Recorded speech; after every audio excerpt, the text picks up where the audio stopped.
From a crazy fast food addiction that nearly ended a player's life, to spending $30,000 on a couple glasses of wine, and even an all-egg diet, this is what professional football players actually eat.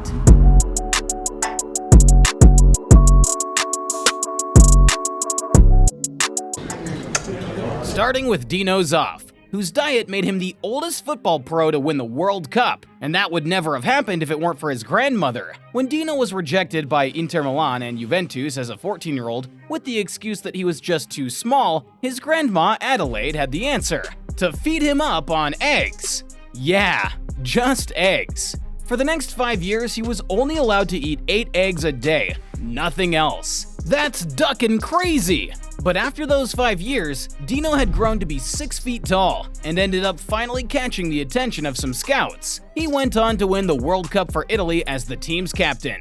And I think we can all agree it's his excellent diet that got him there. Even after retiring as a player, football was still in Dino's blood. So he went on a coaching career and left the eggs in the past. But while that diet was probably disgusting, this next one is disgustingly expensive, because Cristiano Ronaldo clearly likes to ball out, both on the field and in the kitchen. Now, you would expect Ronaldo's diet to be as disciplined as they come, and it is, for the most part. On a regular day, Ronaldo's diet consists of meals prepared by his team of private chefs that switch up their cuisine depending on his current fitness goals. But Ronaldo takes the saying "work hard, play hard" pretty seriously. He has an expansive and expensive wine collection, consisting of everything from solid gold bottles to rare wines that are over 100 years old. And Cristiano even spent $27,000 at one time on 2 bottles of red wine while he was out for dinner.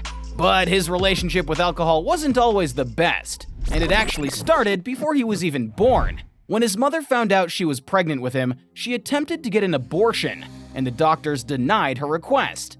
So she decided to take things into her own hands and turn to hard exercise and home remedies, including drinking warm beer and running until she dropped in desperation to force a miscarriage.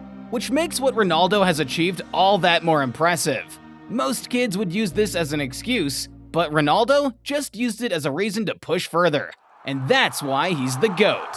But speaking of alcohol, Brian Clough did it best. Brian's the only person on this list who's not a football player, but actually a manager. And the insane dieting plan for his team, the Nottingham Forest, is the reason why they used to be considered one of the best in the league. See, the night before the League Cup final against Southampton in 1979, Brian told the team to load up on booze. Everything from lager to champagne. If it had alcohol in it, best believe it was going down the hatch. Members of the team began to question Brian, and some even wanted to go to bed, but he told them to just keep drinking. Then came game day. The team were understandably hungover, and after the first half, things were not looking good. They were down 1-0, but by some miracle, they closed out the match with a score of 3-2. In under 24 hours, they went from smashing glasses to smashing the competition. Academically, I'm thick. I don't have any O-levels, I don't have any A-levels. And when my children chastise me and give me stick about my lack of this, I put my European Cup medals on the table, and my Championship medals, and my caps for England, despite the fact there were only 2, and the reserve team medals. But his relationship with alcohol wasn't all fun and games. It nearly cost him his life. His drinking habits led him to require a life-saving liver transplant, and it was reported that he had been just 2 months away from death before a matching donor was found. Unfortunately, his career was abruptly ended when he died of stomach cancer the following year at the age of 69. But if you want to hear the full story about Brian's life, subscribe and we'll make a documentary on how smashing beers won him millions of dollars. But speaking of smashing, Lionel Messi smashed through a few too many pizzas, and it nearly got him killed. Now, you'd think a guy who's been dominating the pitch for over a decade would be all about that salad life. But our boy Leo? Not so much. Back in the day, Messi was all about pizza, candy, and cookies. I mean, the dude was practically a walking candy store. But his disregard for his health nearly ended his career before it even started. As he started performing at a higher level, Messi found himself feeling sluggish during games, and even vomiting on the pitch mid-game. At first, nobody knew why this was happening. He trained hard, he played well in practice, but something wasn't adding up. Messi's frequent on-field vomiting was widely reported, and even became a topic of discussion among doctors and sports specialists. Some speculated that it could be due to nerves or stress, but it wasn't until he came clean about what he was eating behind the scenes that everyone realized what was wrong.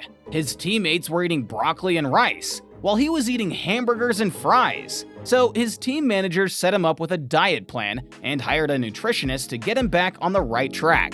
And now, thanks to the famous Italian nutritionist Giuliano Poser, he was set up with his new and improved diet plan, which focused on healthy and natural foods. So yeah, no more pizza for Leo. This change in diet, along with other lifestyle adjustments, helped Messi overcome these issues and maintain his high level of performance on the field, and is probably part of the reason why he's still in the GOAT conversation at the boomer age of 35. But don't worry, Messi still sneaks in a cheat day every now and then. But just like me, Japanese football legend Masahiko Inoha has cheat days every day. After making his junior debut in 2006, Masahiko was finally on the map. He even made it to the 2014 World Cup. But even after being on that pitch in front of hundreds of millions of people, Masahiko is still best known for his insane diet. Because in an interview, Masahiko revealed that he would eat ice cream 3 times a day. Yeah, 3 times! Talk about brain freeze. Masahiko said that he ate, quote, 2 at the clubhouse, 1 after bath time, and was always ready to offer critiques on all of the latest ice cream to teammates and coaches. Unfortunately though, the ice cream clearly wasn't doing its job, because Masahiko was not a good player. He got rejected from 16 different Japanese league soccer teams and eventually settled on playing professionally in Croatia. The only issue was, he wasn't even getting paid.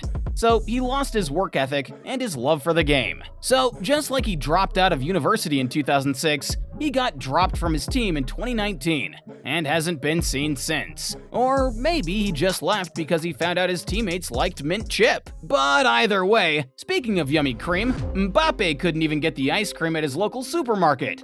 As he said in an interview, "I can't even go to the supermarket anymore. If I forget to buy cheese, I can't go to the supermarket to buy it. They'd have to close it just so I could buy cheese. I can't be just anyone anymore." This video's titled, "What Football Players Actually Eat?" But after getting swarmed every time he left the house, Kylian Mbappe was not eating anything. But let's be honest, Mbappe probably hasn't been to the supermarket once after signing on his new $6 million per month salary. Instead, he hired a team of 5-star personal chefs just like Ronaldo, and his diet is actually pretty boring. Instead of cheat meals and desserts, he chooses an extra piece of broccoli and a protein shake. Me personally, I'd take the ice cream after bath time, but maybe that's why he gets invited to the World Cup, and I only get invited out of my mom's basement. But hey, speaking of invitations, what if you got invited to the World Cup and just a few years later found yourself homeless? Yeah, that'd be rough, right? But click on the video on screen to see the story of Paul James and how his football career left him on the streets.